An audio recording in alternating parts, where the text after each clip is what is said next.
Hello students, good morning to all of you and also your happy family. Dear students, once time again I am in front all of you for teach the next part of literature. But before this, I shall give a lot of thanks to all the students who are watching my videos and try to understand my feelings. Dear students, your time is very important, and if you compare to any another thing, from the time, really time is the best. It means I would like to tell you that don't invest your time and use your time each and every second and complete your study. Okay? Thanks. हम ये कहने का प्रयास कर रहे हैं कि time बहुत इम्पोर्टेंट है और किसी भी चीज को हम समय से कंपेयर करें तो टाइम हमेशा बेस्ट होगा। इसलिए अपने समय को व्यर्थ में मत जाने दीजिए और अपने क्लास की पढ़ाई को कवर करते हुए चलिए। ओके? हाँ, उससे पहले जितने लोग वीडियोस को देख रहे हैं आपको हम धन्यवाद बोलते हैं, और अगर जो लोग अभी तक नहीं देख रहे हैं, इसको पहली बार देख रहे होंगे, तो प्लीज चैनल को सब्सक्राइब कर दीजिएगा, जिसका नाम है expert education by AK Singh. और इसको करने से आपके ऊपर जो कुछ वीडियो अपलोड किया जाएगा आपको मैसेज के थ्रू चला जाएगा, आप आसानी से देख पाएंगे। ठीक, तो चलिए अब हम आगे को स्टार्ट करते हैं। तो हम यहाँ से पीछे का चैप्टर कवर कर दिया, अर्थात हम लोग 7 पोयम कवर कर चुके हैं। तत्काल में हमने मैकाविटी को पढ़ाया था। अब हम चल रहे हैं नेक्स्ट लेसन 8। लेसन 8। तो be concentrate everyone and start to study. सभी लोग एकाग्रचित हो जाइए और पढ़ने का प्रयास कीजिए। जब आप वीडियो पढ़ते हैं तो ये मत दिमाग में रखिए कि यार सर होते तो अच्छा होता, क्लास में होते तो। भाई कंडीशंस छोड़िए, हर चीज में ऑप्शन को लिया जाता है। कहने का मतलब ये है कि आप कहीं जा रहे हैं, मान लीजिए सपोज गांव में जा रहे हैं, या कोई व्यक्ति दिल्ली से आ रहा है, आपको अपने गांव में आ रहा है। सपोज कल्पना कीजिए कि लॉकडाउन लगा हुआ है, कोई व्यक्ति दिल्ली से अपने गाँव आ रहा है, तो सोचता है कि यार हम पैदल चल रहे हैं, खाने को नहीं मिल रहा है, शायद क्या होगा। अरे भाई कंडीशंस, तुम गांव जा रहे हो, व्यवस्था नहीं है कुछ भी, तुम्हारे पास कोई एक्स्ट्रा व्यवस्था। सोचते कि यार ट्रेन से जाते, अच्छा खासा AC में जा रहे होते, सब कुछ ठीक ठाक होता, एकदम बिंदास सो कर जा रहे होते, थोड़ा सा प्रॉब्लम नहीं होता। तो भाई वो ऑप्शन होता नहीं ना, वो ऑप्शन ही काट दिया गया है, वो ऑप्शन खत्म। इसलिए अब जिस चीज को स्टार्ट कर दो उसी को पॉजिटिव करो और उसी से अपनी मंजिल तक पहुंचने का प्रयास करो। तो हम ये कहना चाह रहे हैं कि अब जब आप वीडियो से, यूट्यूब से, मोबाइल से पढ़ना ही शुरू कर दिया, अब इसे से अपने पढ़ाई को कवर करने का प्रयास कीजिए। ओके, तो लेट्स स्टार्ट। चैप्टर का नाम है फायर ह्यूमन। थोड़ा सा ध्यान सुनिएगा। चैप्टर का नाम है फायर ह्यूमन। फायर ह्यूमन का मतलब होता है आग का। फायर मिलता है आग और ह्यूमन मिलता है भजन, आग का भजन। अब कवि साहब जी आग मतलब भजन मतलब ये नहीं कोई संगीत गीत भजन गा रहे हैं, या अल्लाह या खुदा या परमेश्वर, ऐसा कोई बात नहीं है। वो अपना फीलिंग्स, अपना इमोशन को फेंके हुए हैं। किसके बारे में? तो फायर, आग के बारे में। लेकिन वो पोएम पढ़ने के बाद पता चलेगा। अभी हम उनके बारे में पढ़ते हैं। किनके बारे में? कवि इंट्रोडक्शन, कवि का परिचय। तो चैप्टर का नाम है फायर ह्यूमन, कवि का नाम है KKN दारूवाला। KKN दारूवाला, ये चैप्टर का, ये कवि का नाम है। इनका जन्म हुआ था 1937 में। मृत्यु का फिक्स डेट पता नहीं है। ये किताब में कहीं मिला है कि 83 साल इनका एज, मतलब 83 साल के हुए हैं। तो इससे जाहिर होता है कि लगभग 2020 को या कुछ को, मतलब कि 7 दिन 10 8 दिन 11 12 मतलब कि 2020 को लगभग करेक्ट कर रहे होंगे। तो शायद, अर्थात इनका डेथिंग टाइम नहीं है, लेकिन 1937 में इनका जन्म हुआ था, ये याद रखिएगा। ठीक, यहां तक कोई दिक्कत? Very nice. अब आगे बढ़ते हैं। He had own, देखिए अब किसी भी कवि के बारे में पढ़िए तो पूरा कंप्लीट करके चलिए कि वो क्या नेक्स्ट अपने लाइफ में अचीव किए, प्राप्त किए। तो नेक्स्ट अचीव वो साहित्य अकादमिक अवार्ड, जो प्राइज अवार्ड मींस इनाम होता है, जो इनाम था जिसका नाम था साहित्य अकादमिक अवार्ड, वो जीत चुके हैं 1984 में। कब? 1984 में। And also the Commonwealth poetry award. एक और इसका एग्जैक्ट डेट पता नहीं है, लेकिन कॉमनवेल्थ पोएट्री अवार्ड को वो जीते हुए थे और इसके साथ साथ पद्मश्री अवार्ड भी उनको मिला हुआ था। किनको? KKN दारुवाला को। तो बोलिए सेकंड लाइन, एनी प्रॉब्लम? वो कौन कौन से अवार्ड जीते थे, कौन कौन से प्राइज जीते थे? तो फर्स्ट साहित्य अकादमी अवार्ड 1984 में, सेकंड कॉमनवेल्थ पोएट्री अवार्ड और थर्ड पद्मश्री अवार्ड जीत चुके थे KKN दारुवाला। बोले यहाँ तक, any doubt? Okay, thank you. Next, place of birth, वो जन्म कहाँ लिए थे? तो याद रखिए इनका जन्म हुआ था लाहौर पाकिस्तान में, बट अभी है पाकिस्तान। अगर हम उस पीरियड में जाते हैं, उस टाइम में जाते हैं, तो Pakistan there was no existence of Pakistan. Pakistan का कोई भी अस्तित्व नहीं था, क्योंकि 45 से 37 की बात है, 47 में देश आजाद हुआ था, लेकिन ये 37 की बात है, 20 ईयर्स बिफोर, 20 साल पहले, नहीं सॉरी 10 ईयर्स हो, क्योंकि 37 10 47। तो उस समय भी पाकिस्तान नहीं था, तो इसलिए इनको नाम दिया कौन सा पोएट? Indian poet. अगर आज के डेट में कोई पूछे, अभी के डेट में कि KKN दारुवाला कैसे पोएट है, तो बेशक वो पाकिस्तानी पोएट, लेकिन इनका हर ताल्लुकात इंडिया से रहा है, इसलिए उनको इंडियन पोएट के नाम से घोषित किया गया, बोला गया इंडियन पोएट। अर्थात उस समय लाहौर पंजाब जो इलाका था, एक मतलब कि ये दोनों इलाका था, तो ये पाकिस्तान में स्थित है, इसलिए इनको इंडियन पोएट बोला गया, क्योंकि उस समय Pakistan was not divided, Pakistan बटा हुआ नहीं था। तो उनका बर्थिंग प्लेस अगर देखा जाए तो रियली वो इंडिया में जन्म लिए थे। अगर हम पाकिस्तान यहाँ से हटा दे, उस पीरियड को देखते तो कोई गलत नहीं है, आप समझ चुके होंगे, क्योंकि दैट वाज उस समय पाकिस्तान नाम ही नहीं था। अब समझ चुके होंगे कि एक पंजाब शहर हो गया, पंजाब में जो लाहौर स्थान हो गया, उस वहां पर उनका जन्म हुआ था, और वो कहां पर स्थित था?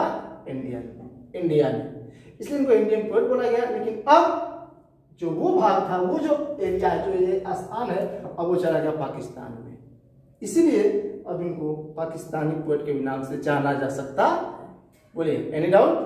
Okay, next, he is an Indian Parsi. आया पोएम में वो इंडियन पारसी, कहने का मतलब ये है कि वो पारसी धर्म से बिलोंग करते थे। KKN दारुवाला पोएम में पूरा जिक्र किए हैं, पारसी रिलीजन को आया हुआ, याद रखिएगा। पोएट किस धर्म से बिलोंग करते थे? तो जोरोस्ट्रियन धर्म, दैट इज पारसी। तो पारसी धर्म से बिलोंग करते थे, एंड वो क्या थे? कवि थे और short story writer in English language. बोलिए, एनी डाउट? कहने का मतलब ये है कि जो कवि थे वो इंडियन पारसी, जैसे हिंदू हो गया, मुस्लिम हो गए, सिख हो गए, तो उनका धर्म का नाम क्या था? पारसी। तो पारसी धर्म से बिलोंग करते थे, और वो कवि, पोएट और शॉर्ट स्टोरी राइटर, मतलब कवि भी थे और लघु कहानी लेखक भी थे, तो छोटी मोटी कहानियां भी लिखा करते थे, और इसके साथ साथ वो कवि भी थे। कवि मतलब कविताओं को भी लिखा करते थे। बोले यहाँ पे, any doubt? Okay, next, he is also a former Indian police service officer. अर्थात वो एक पोस्ट पर वर्क भी करते थे। देखिए साफ साफ आ रहा है भाई, इंडियन पुलिस सर्विस ऑफिसर। वो इंडियन जो पुलिस थी उसमें वो सर्विस ऑफिसर एक उच्च अधिकारी के स्थान पर थे। KKN दारुवाला, मतलब कि यही बात है कि कविताओं में कुछ वायलेंस, हिंसात्मक बातें भी मिल जाता है। क्यों? कि ये इस एरिया में, पुलिस एरिया में है, और कोई पुलिस हो और मार पीटे या ना देखे, ये ऑप्शन ही नहीं है, ये कोई संबंध ही नहीं है। इसीलिए उनकी कविताओं में वायलेंस, हिंसा जैसी बात, हिंसा मतलब मारपीट, तो ऐसी बातें भी शामिल हुआ करती है। वजह क्योंकि वो पहले फॉर्मर से पूर्व वो पहले इंडियन पुलिस सर्विस ऑफिसर भी थे। KKN दारुवाला जो कविता के माध्यम से क्या है? तो फायर ह्यूमन के वो कवि हैं। क्या है? कवि हैं। Very nice. Next, main occupation of Keki N Daruwalla, जैसे कि किसी का होता है मेन ऑक्यूपेशन, जैसे मान लीजिए कोई व्यक्ति है, सपोज दैट कपड़ा का दुकान खोला हुआ है, लेकिन थोड़ा सा लॉकडाउन लग गया तो मान लीजिए थोड़ा शाम में सब्जी निकाल दिया ठेला तो ये थोड़ा उसका मेन ऑक्यूपेशन वो हो गया, नहीं वो जो खड़ा किया हुआ मनी लगा करके पैसा लगा करके वही उसका मेन ऑक्यूपेशन है। और कहते कि मरता क्या नहीं करता, अब विषम परिस्थिति उसका बात अलग है। तो जो कवि साहब जी थे, जो केकेएन दारूवाला साहब जी थे, तो इनका जो मेन ऑक्यूपेशन था वो था पोएट और राइटर, मतलब कि ये कविता को लिखना और कहानियों को लिखना, ये इनका मेन वर्क था। अर्थात मेन वर्क उसे कहते हैं जिससे हमारी जीविका चलती है, जिससे हमारा नाम, जिससे हमारा कोई भी मेन वर्क होता है। जैसे मान लीजिए suppose that we take the name of Ajay Devgan, Akshay Kumar या विराट कोहली, अगर हम ऐसे लोगों का नाम ले तो क्या लगता है विराट कोहली दिन भर खाली क्रिकेट खेलते रहते हैं? क्या लगता है अक्षय कुमार दिन भर खाली फिल्में शूटिंग करते रहते हैं, फिल्में बनाते हैं? वो कुछ ना कुछ एक्स्ट्रा वर्क भी किए करते होंगे, लेकिन हम मेन वर्क क्या है? तो उनका क्रिकेट खेलना। मेन वर्क क्या है? उनका फिल्म बनाना। तो यही पर कहा जा रहा है कि जो कवि केकेएन दारूवाला साहब जी थे, उनका मेन वर्क था कविताओं को लिखना या कहानियों को लिखना। बोले यहां तक, any doubt? Very nice. Next, he claims his poem, वो अपनी कविताओं में दावा करते थे to be rooted in the rural language को। रूरल मींस क्या, रूटेड मींस क्या होता है? जड़ी, मतलब रूट मींस जड़, मतलब कि उनका कविता किससे ज्यादा मिला हो, किससे जुड़ा होता था। तो रूरल मींस क्या होता है? ग्रामीण एरिया, बता अर्बन रूरल, अर्बन मींस शहरी और रूरल मींस ग्रामीण। तो उनका जो लाइफ था वो रूरल एरिया, लैंडस्केप में समझे एरिया, क्षेत्र।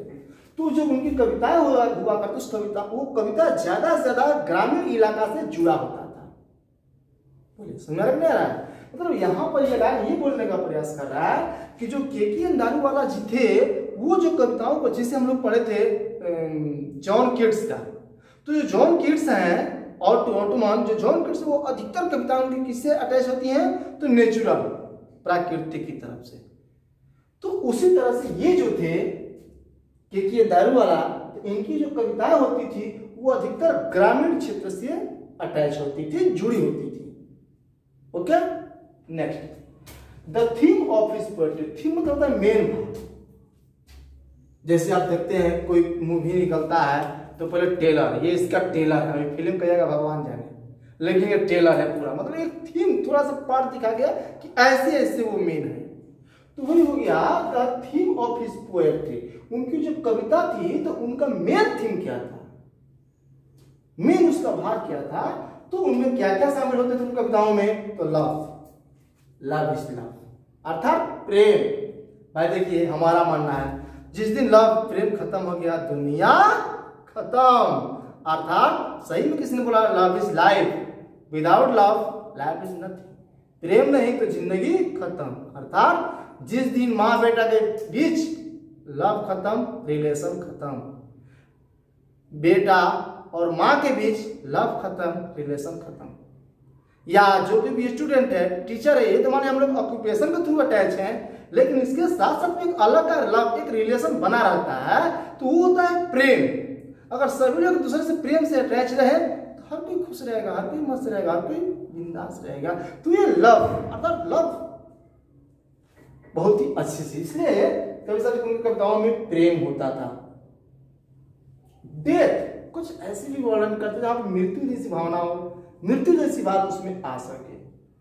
डोमिनेशन, प्रभुता, मतलब जिससे कोई अपना ज्यादा दिखा रहा है, अपनी ताकत या अपना प्रभुत्व दिखाने का प्रयास कर रहा है, तो ये है डोमिनेशन। साइनेसिज्म का तो थोड़ा संकीपन, मतलब कुछ ऐसा बात जो झक्की टाइप का, मतलब कि बहुत ही फास्ट या गुस्सा में आकर कोई वर्क किया गया, इस तरह की बातें उनकी कविताओं में शामिल होती थी। इसके साथ साथ plight of human being, society, मानव समाज की दुर्दशा, मानव समाज की दुर्दशा, मतलब कि उनकी कविताओं में ये सब, इसके साथ साथ एंड वायलेंस, हमने साथ ही बोला था उनकी कविता में वायलेंस भी शामिल होता है, हमने ऊपर ही बताया था।